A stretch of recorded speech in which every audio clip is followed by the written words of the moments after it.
តោះបងដៃថ្មីរៀនតស្លាប់មុនចំពោះមុនដែលបាក់ស្លាប់វាខ្លីពិបាកតចឹងបងមិនអាចកាត់តបានទេយើងត្រូវតជាមួយនឹងកំពង់បឺតជាប់ល្អហើយស្អាតបើយើងកាត់បិទពីលើពីក្រោមអត់ស្អាតទេហើយវាឆាប់បាក់វិញដោយសារតែមុនយើងបាក់គីគល់ពេកចឹងចំពោះស្លាប់ដែលបាក់គីគល់បងអាចមើលមកវិធីនេះបានអាចធ្វើតាមវិធីនេះបានយើងកាត់ដោយប្រើទយោកំពង់បឺតហាំកំពង់បឺតរំជាមួយនឹងស្គុតរំខ្សែភ្លើងហ្នឹង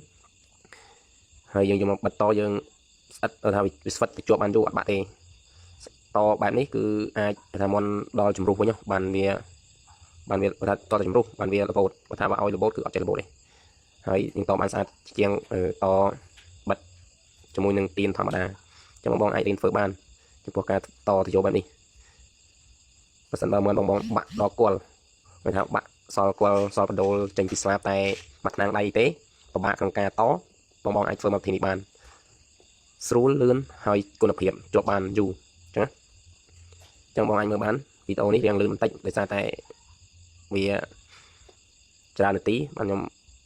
ដាក់ល្បឿនរៀងលឿនបន្តិចចឹងបងអាចមើលបានចំពោះការតចឹងពីដើមរហូតដល់តហើយចឹងមកនេះបាក់ស្លាបមួយខាង4 5ស្លឹកដោយសារកដោ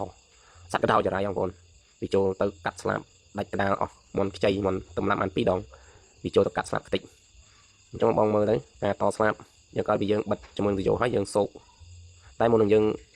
សូកនឹងយើងវាស់វាឲ្យត្រូវឲ្យស្អាតសិនអញ្ចឹងចំពោះស្លាបនីមួយៗយើងត្រូវយើងមើលលៃឲ្យសមឲ្យស្អាតហើយចាំយើងដាក់ជួទីននឹងយកបដៅអញ្ចឹងហើយតែបដៅគឺជាប់ហើយមិនងាយស្ដកមិនងាយបាក់ទេតបែបនេះវាអាចល្អជាងស្លាបកណាត់វារឹងពាក់កន្លែងគល់កដាលហ្នឹងបើថាពាក់កដាលស្អាតនឹងរឹងល្អអញ្ចឹងវាអត់ងាយបាក់បើស្លាបកណាត់វាអាច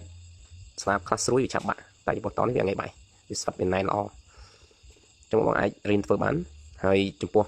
កន្លែងណាដែលមើលទៅមិនយល់បងអាចខមមិនបានចំណុចណាដែលអត់យល់ពីរបៀបនៃការធ្វើនេះបងអាចខមមិនបានខ្ញុំនឹងធ្វើវីដេអូបង្ហាញមួយចំណុចផ្សេងគ្នាចឹងវីដេអូនេះខ្ញុំធ្វើបង្ហាញទាំងស្រុងពីសកម្មភាពបិទទាំងអស់ចឹងហើយវារៀងយូរបន្តិចដោយសារតែយើងផ្ចិតផ្ចង់តយកស្អាតបើយើងមិនផ្ចិតផ្ចង់តយកស្អាតទេមិនតហើយវាអាចបាក់បើយើងតស្អាតគឺមិនងាយបាក់ទេគឺវាជាប់បានល្អជាប់បានយូរ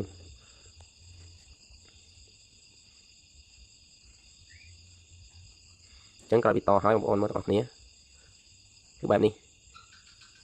ស្មើស្អាតនេះបាក់វាបាក់ខ្លាំងពេកមកនេះបាក់ចង់ដល់គល់អញ្ចឹងយើងត្រូវតែតបែបនេះបានវាស្អាត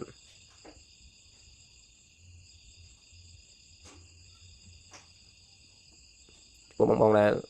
ចង់តរបៀបនេះអាចមើលវីដេអូនឹងបានហើយកន្លែងណាមិនទាន់អាចខមមិនសួរបានអរគុណ